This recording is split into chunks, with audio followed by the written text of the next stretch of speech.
네, 안녕하세요. 이하린 데이터 모델러의 논리 모델링 교육을 진행하도록 하겠습니다. 먼저 이하린 데이터 모델러를 가지고 논리 모델링과 물리 모델링, 그리고 개념 모델링까지 진행을 하실 수가 있는데요. 가장 먼저 개념 모델링과 논리 모델링을 하는 방법에 대해서 설명드리도록 하겠습니다. 먼저 이 논리 모델링을 진행하기 위해서는 이하린에서 크게 4가지 오브젝트를 제공하고 있습니다. 보시면 엔티티와 어트리뷰트, 키그룹, 릴레이션십이라는 4가지 오브젝트를 제공하고 있고요. 이 4가지 오브젝트를 통해서 EID를 작성하실 수가 있습니다.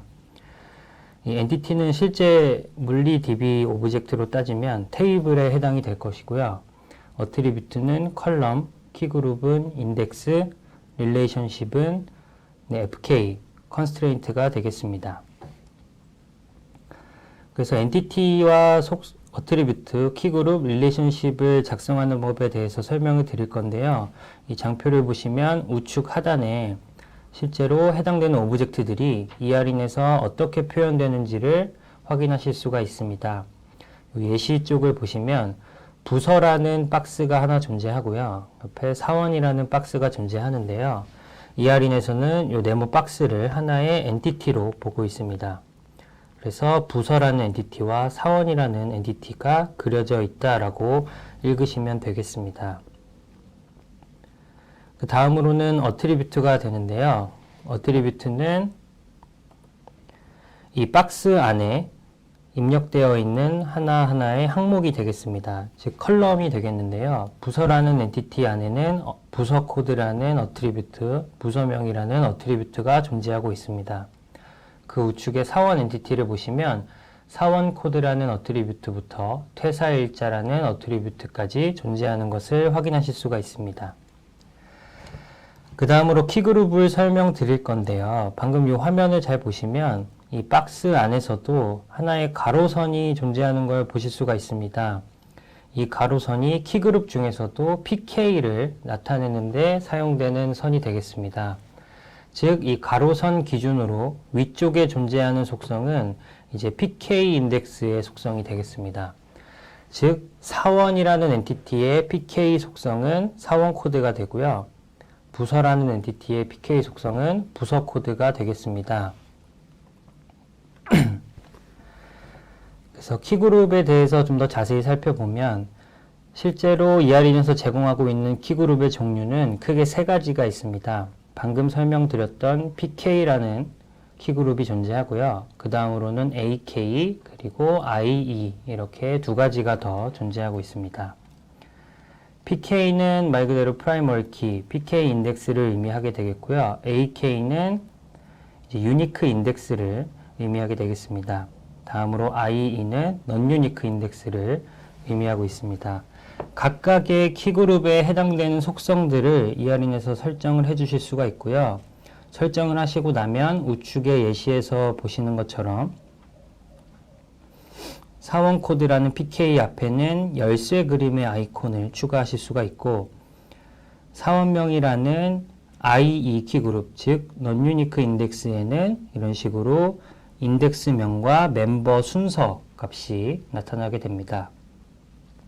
마찬가지로 AK, 즉 유니크 인덱스에서도 인덱스명, 즉 키그룹명과 그리고 해당 속성이 해당 키그룹에서 몇 번째 속성인지 멤버 순서가 나타나게 되겠습니다.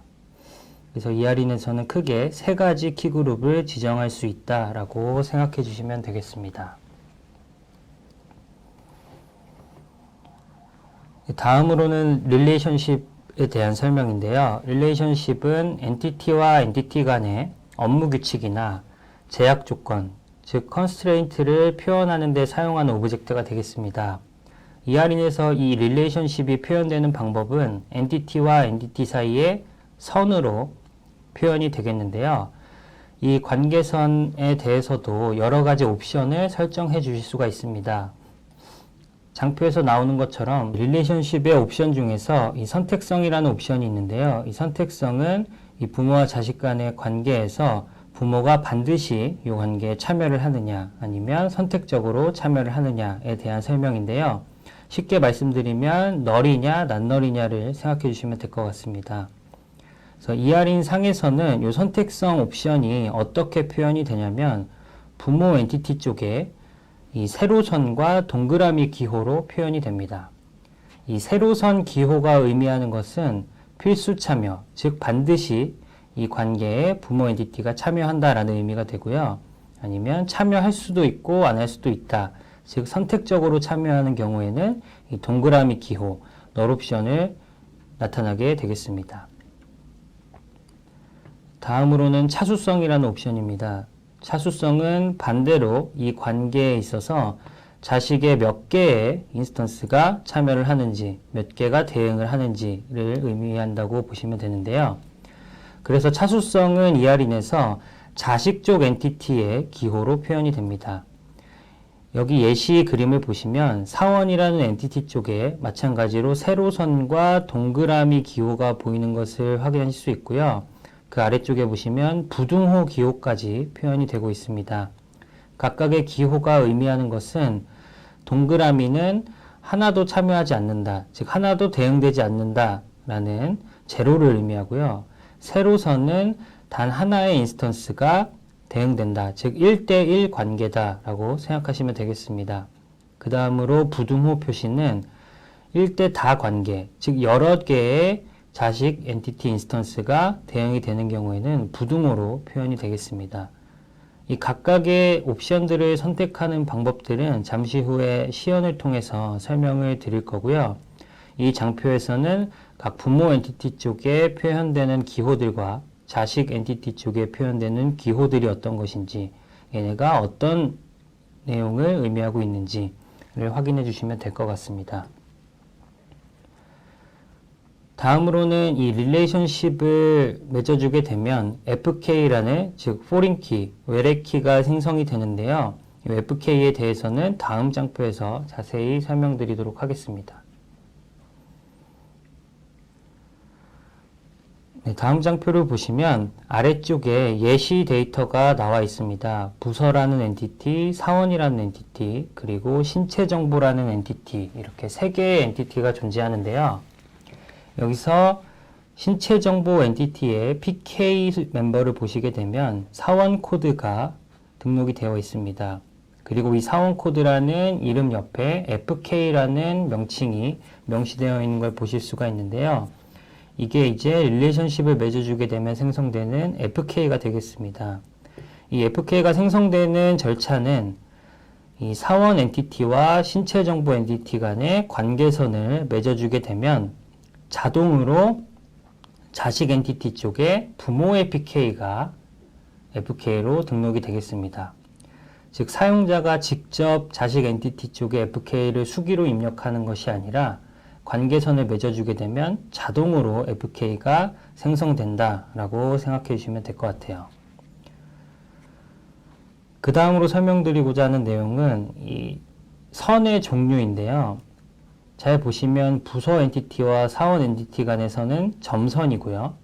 오른쪽에 사원 엔티티와 신체 정보 엔티티 간은 실선이 되겠습니다. 그래서 이 실선과 점선이 의미하는 것은 위쪽에 보시면 식별 관계와 비식별 관계를 의미하게 되겠습니다. 즉 식별 관계는 실선으로 표현이 되고요. 비식별 관계는 점선으로 표현이 되겠습니다. 그럼 이 식별관계와 비식별관계의 의미는 무엇이냐면 식별관계는 부모의 PK가 자식의 인스턴스들을 구분할 수 있는, 즉 식별할 수 있는 역할을 한다 할 때는 식별관계를 맺어주게 되는데요. 예를 들었을 때는 사원과 신체 정보 데이터를 봤을 때 신체 정보 데이터인 신장, 몸무게, 혈액형, 시력 정보들을 가지고는 이게 어떤 직원의 신체 정보인지 알 수가 없을 겁니다. 그래서 이때는 부모 엔티티인 사원의 사원 코드 값을 가지고선 어떤 사원의 신체 정보인지 식별을 할 수 있기 때문에 이런 관계의 경우에서는 식별 관계를 맺어주게 되고요. 그럼 자동으로 부모의 PK가 자식의 PK 영역으로 이주하게 되겠습니다. 그래서 이런 식으로 부모의 PK가 자식을 식별할 수 있을 때는 식별 관계를 맺어주게 되고요. 좌측에 있는 점선을 보시면 이제 부서와 사원 엔티티 간의 관계는 비식별 관계로 맺어져 있습니다. 이건 그럼 반대의 의미가 되겠죠. 부모의 엔티티에 PK가 자식의 인스턴스를 구분하는데 역할을 할 수 없다. 즉 식별하는 데는 사용할 수 없다 라고 판단이 되면 비식별 관계로 맺어줄 수가 있겠습니다. 당연히 비식별 관계이기 때문에 이주되는 FK도 마찬가지로 PK 영역이 아닌 일반 속성 영역으로 이주가 되겠습니다. 그래서 이 관계 업무를 살짝 설명드리면 각 부서마다 사원들이 소속되어 있는데 이 부서 코드 값을 가지고는 각각 사원이 누구인지를 식별할 수 없는 상황이기 때문에 여기는 비식별 관계로 맺어져 있는 상태입니다. 그래서 비식별 관계로 맺어졌기 때문에 부서 코드가 사원의 일반 속성 영역으로 이주된 것을 확인하실 수가 있습니다.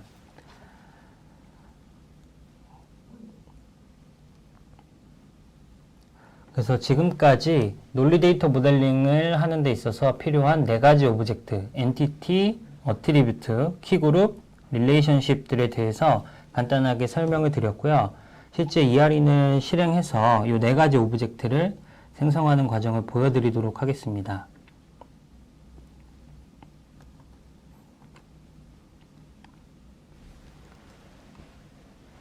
ERE이 실행되어 있는 상태입니다. 이 상태에서 새로운 모델을 하나 생성을 할 거고요. 그 모델에서 이제 엔티티와 속성, 그리고 키그룹과 릴레이션십을 생성해 보도록 하겠습니다. 파일 메뉴에서 신규 모델을 만들 예정이고요. 만들어서 해당 모델에서 엔티티와 속성, 키그룹, 릴레이션십을 생성하도록 하겠습니다. 그래서 파일 메뉴에 New 버튼을 누르면 이제 신규 모델을 생성할 수 있는 팝업 창이 나타나게 되는데요. 이 만들 수 있는 모델의 타입이 총 4가지가 제공되고 있습니다. 그래서 로지컬은 논리나 개념 모델링 전용 모델이 될 거고요. 피지컬은 물리 모델링 전용 모델이 되겠습니다. 그 옆에 보시면 로지컬과 피지컬이 같이 적혀져 있는 모델이 있는데요. 얘는 로지컬 피지컬 복합 모델이라고 합니다. 이 복합 모델은 논리 모델링을 다 작성한 다음에 바로 물리 모델링으로 전환해서 이어서 모델링을 진행할 수 있는 복합 모델이 되겠고요. 앞에 로지컬 모델과 피지컬 모델을 따로따로 만드시기보다는 하나의 복합 모델을 만드셔서 이 복합 모델 안에서 로지컬과 피지컬 모두 작성을 하실 수가 있습니다. 대부분의 고객사에서도 실제로 이 로지컬 피지컬 복합 모델을 가장 많이 사용하고 계십니다. 그 다음으로는 내가 샘플이 되는 템플릿 모델을 만들어 놨다면 해당 모델을 불러와서 새로운 모델링을 하고 싶을 때 이 매치 템플릿을 눌러서 해당 템플릿 모델 파일을 불러오시면 되겠습니다. 그럼 저는 로지컬 피지컬 복합 모델을 선택하고 타겟 DBMS는 ERE에서 공식적으로 지원하는 종류들이 이렇게 화면에 나와 있지만 이 중에서 저는 오라클 모델을 선택하고 시연을 보여드리도록 하겠습니다. 그래서 신규 모델이 오픈된 상태입니다. 이 상태에서 제가 엔티티와 어트리뷰트 그리고 키그룹과 릴레이션십을 만드는 것을 보여드릴 건데요. 일단 제가 말씀드린 이 4가지 오브젝트들을 생성하시는 방법은 ERE의 상단 메뉴 중에 가장 먼저 있는 홈 메뉴를 눌러보시면 아래쪽에 아이콘들이 제공되고 있습니다. 이 중에서 엔티티를 선택하신 다음에 원하시는 위치에 클릭을 해주시면 박스가 나타나게 되겠습니다. 아까 장표에서 말씀드렸던 것처럼 엔티티는 네모 박스로 표현이 된다고 말씀을 드렸었죠. 그리고 화면을 보시면 네모 박스 안에 하나의 가로선이 존재하는 것도 확인하실 수가 있습니다. 만약에 이렇게 하나하나 생성하지 않고 여러 개를 한 번에 생성하고 싶으실 경우에는 키보드 컨트롤을 누르신 상태에서 엔티티 아이콘 클릭 그리고 원하는 위치에 계속해서 찍어주시면 생성이 되겠습니다.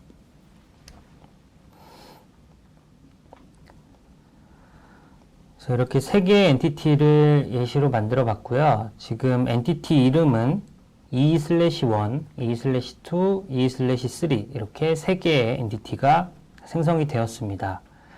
이 이름을 바꾸는 방법은 이제 온스크린 상에서 간단하게 해당 오브젝트를 마우스로 한번 클릭해 주시고 키보드 F2키를 누르시면 바로 타이핑이 가능한 에디팅 환경으로 전환이 되겠습니다. 그래서 여기서 부서라고 입력을 하고 엔터를 누르면 부서라는 엔티티를 작성했다라고 볼 수가 있겠죠. 그래서 부서라는 엔티티를 작성을 했고 이 밑에다가 이제 속성들을 생성을 해줄 거예요. 속성을 생성하는 방법은 마찬가지로 부서 엔티티의 F2키를 누르고 그 다음에 가로선 위쪽 영역인 이 PK 영역으로 넘어가는 방법은 키보드 탭, 그 다음 일반 속성 영역으로 넘어가는 방법도 키보드 탭이 되겠습니다. 그래서 탭키를 통해서 이 세 가지 영역을 다 넘어 다닐 수 있고요. 제가 PK 영역에 가서 부서 코드라고 입력을 하고 다시 탭키를 눌러서 일반 속성 영역의 부서명 그리고 부서 전화번호 라고 입력을 해보겠습니다. 입력을 다 하신 상태에서는 엔터를 눌러주시고 빈 공간에다가 마우스를 한번 클릭해 주시면 이렇게 생성이 되겠습니다. 그럼 방금 타이핑만 했는데도 부서라는 엔티티가 어느 정도 작성이 되어 있는 상태가 됐고요. 부서라는 엔티티의 PK는 부서 코드, 그리고 일반 속성은 부서명과 부서 전화번호 이렇게 세 개의 속성까지 생성을 해봤습니다. 그럼 똑같은 방법으로 옆에 두 번째에는 사원이라는 엔티티를 생성해 보도록 하겠습니다.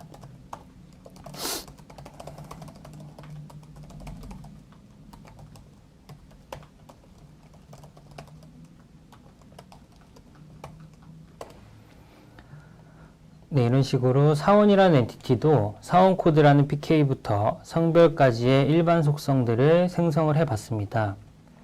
이제 이런 식으로 온스크린 상에서 바로 에디팅이 가능한 것이 ER인의 장점이기도 한데요. 하나하나 프로퍼티를 들어가서 생성을 해주시는 것이 아니라 화면상에서 키보드만으로도 바로 속성과 PK까지 선언이 가능하다는 점을 확인하시면 될 것 같습니다. 이렇게 해서 엔티티와 속성을 생성해 봤는데요. 이렇게 단순히 이름만 선언을 해서 사실 생성이 된 건 아니겠죠. 실제로 각 엔티티에 사용하는 부가적인 프로퍼티들이나 각 속성들을 설정할 부가적인 프로퍼티들을 추가로 작업을 해 주셔야 될 겁니다. 그래서 해당 엔티티에 대한 프로퍼티나 속성들에 대한 프로퍼티를 설정하시는 방법은 해당 오브젝트에 마우스 우측 클릭을 하시면 프로퍼티 메뉴들이 활성화가 됩니다. 그래서 엔티티 프로퍼티를 먼저 들어가시게 되면 이 부서라는 엔티티에 대해서 부가적인 프로퍼티들을 설정하실 수가 있는데요. 이 팝업 창을 보시면 아래에 탭들로 설정하실 수 있는 프로퍼티들이 제공되고 있습니다. 그래서 가장 흔하게 설정하시는 부분이 이제 데피니션, 정의 부분이 될 거고요. 그 외에 추가적으로 우리가 모델링을 하는데 뭔가 참고해야 될 내용들이 있다면 이 노트나 익스텐디드 노트라는 프로퍼티에 추가로 관리를 하실 수가 있습니다. 그래서 데피니션에다가 부서라는 엔티티의 데피니션을 입력을 해보면 부서 정보를 저장하는 테이블 이런 식으로 데피니션을 입력해 주실 수가 있겠죠. 그렇게 해서 이 각각의 엔티티들에 대해서 상세 프로퍼티를 들어와서 설정해 주실 수가 있습니다. 이번에 그럼 속성에 대한 프로퍼티를 설정을 하려고 하는데요. 마찬가지로 마우스 우측 클릭을 하신 다음에 어트리뷰트 프로퍼티 들어가시면 이런 식으로 해당 엔티티에 존재하는 속성 리스트가 위쪽에 나타나게 됩니다. 그리고 각각의 속성들에 대해서 설정할 수 있는 프로퍼티는 하단의 탭들로 나타나는 것을 확인하실 수가 있습니다. 그래서 부서 코드라는 속성에 대해서 데이터 타입을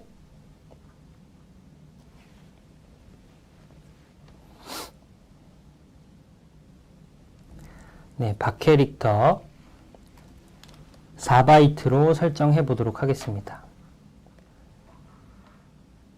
그리고 부서명이라는 속성에 대해서는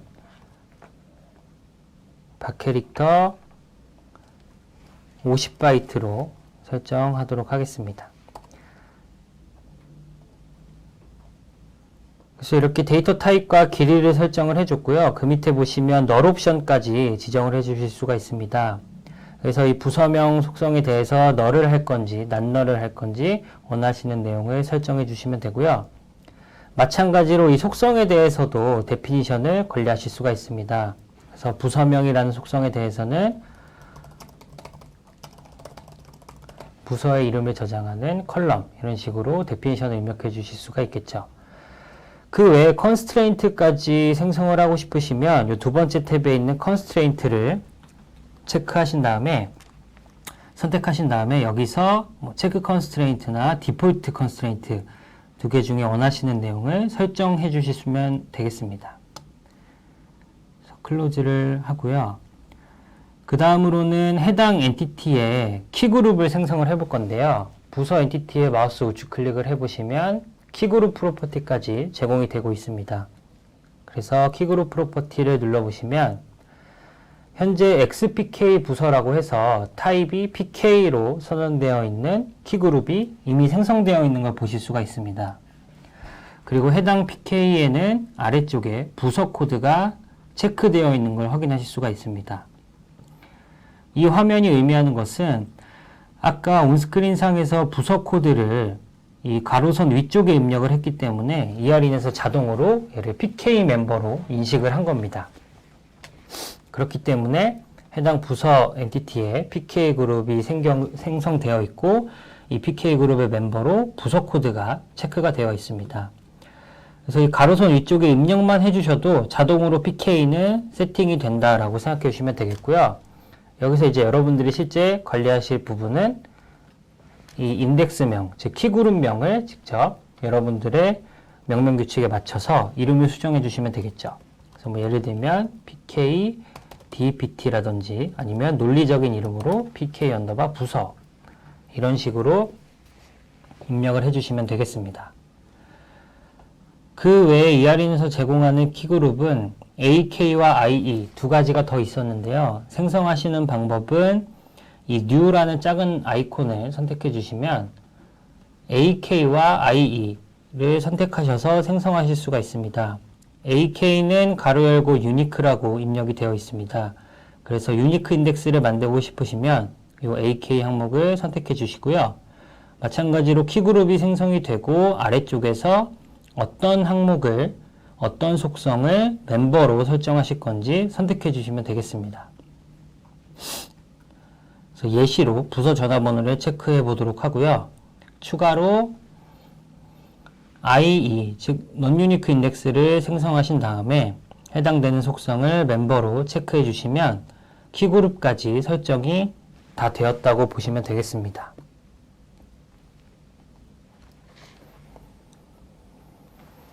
네, 다음으로는 이제 엔티티와 엔티티 간의 업무 규칙, constraint를 하나의 논리적인 선으로 표현하는 관계선을 그려보도록 하겠습니다. 관계선을 생성하시는 방법은 위쪽의 홈 메뉴에서 엔티티 옆에 있는 identifying과 non-identifying, 즉 식별관계와 비식별관계 아이콘을 선택하셔서 맺어주시면 되겠습니다. 아까 식별관계는 실선으로 표현이 된다고 말씀을 드렸고 비식별관계는 점선으로 표현이 된다고 말씀드렸습니다. 그럼 제가 식별관계로 부서와 사원을 맺어주게 되면 식별관계는 부모의 PK가 자식의 PK 영역으로 이주한다고 말씀드렸죠. 그렇게 되는지 한번 보도록 하겠습니다. 관계를 맺어주는 방법은 해당 관계 아이콘을 클릭해 주시고 부모 엔티티를 먼저 클릭, 그 다음에 자식 엔티티를 클릭 해주시면 이런 식으로 관계선이 하나 생성이 되고요. 이 관계선이 식별관계냐 비식별관계냐에 따라서 이 부모의 PK가 자식의 PK 영역 혹은 일반 속성 영역으로 이주하게 되겠습니다. 제가 만약에 이 관계선을 삭제를 하고 다시 비식별관계로 맺게 되면 이 부서 코드라는 애는 일반 속성 영역으로 이주하는 것을 보실 수가 있습니다. 그래서 선의 종류에 따라서 fk가 어디로 이주하는지 확인을 하실 수가 있고요. 추가로 차수성이나 선택성에 대한 옵션도 이 관계선 프로퍼티에서 설정을 하실 수가 있는데요. 마찬가지로 해당 오브젝트에 마우스 우측 클릭을 하시고 프로퍼티를 들어가시면 릴레이션십 프로퍼티 화면이 나타나게 됩니다. 그래서 제너럴 탭을 보시면 먼저 이 관계선의 타입에 대해서 설정을 해 주실 수가 있는데요. 여기서도 식별이냐 비식별이냐를 바꿔주실 수가 있습니다. 이렇게 변경을 해 주실 수가 있고 널 옵션이 있는데요. 이제 널을 허용하겠다, 허용하지 않겠다를 선택해 주시는 건데 이게 이제 선택성이 되겠습니다. 그래서 관계에 필수적으로 참여하냐, 선택적으로 참여하냐 인데요. 지금 제가 널을 allowed, 즉 널을 허용한다고 선택을 바꾸면 분모 엔티티인 부서 쪽에 동그라미 기호가 이렇게 생기게 되겠습니다. 그럼 널을 허용하지 않고 반드시 이 관계에 참여한다라고 했을 때는 널을 허용하지 않는 옵션을 선택해 주시면 동그라미 기호가 빠지는 것을 보실 수가 있습니다. 다음으로는 차수성인데요. 차수성은 맨 아래에 있는 카디널리티 프로퍼티가 되겠습니다. 이 카디널리티 프로퍼티에서 보시면 카디널리티 종류인 0, 1 or more와 1 or more 그리고 0 or 1인데요. 이게 뭐 1대 0, 1대 1, 1대 다 관계 이런 것들을 선택하게 되겠습니다. 그래서 지금 제가 0, 1 or more를 하면 0, 1명, 여러 명 즉, 한 명도 대응되지 않을 수 있고 많게는 여러 명까지 대응이 될 수 있다라는 1대 다관계가 될 건데요. 요거를 선택하게 되면 자식 쪽의 기호가 제로, 세로선, 부등호 3개가 다 나타나게 되겠습니다. 그럼 제가 여기서 one or more를 하면 이제 최소 하나는 대응이 된다는 뜻이겠죠. 한 명 혹은 여러 명이 대응을 한다 했을 때는 제로 기호가 사라지게 되겠습니다. 그리고 우리는 무조건 하나의 부서에 하나의 부서에 사원이 소속되지 않거나 많아야 한 명만 소속이 된다 하는 옵션을 선택하게 되면 이런 식으로 제로 기호와 세로선 기호만 표현이 되겠습니다.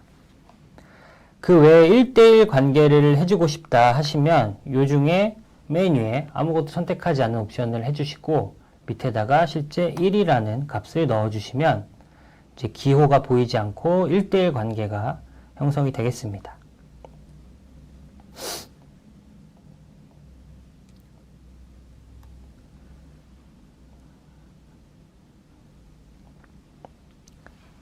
네, 그래서 지금까지 설명드렸던 엔티티와 속성, 키그룹, 릴레이션십들을 어떻게 생성하는지에 대해서 설명을 드렸고 실제 시연으로 어떻게 ER인에서 표현이 되는지에 대해서도 설명드렸습니다.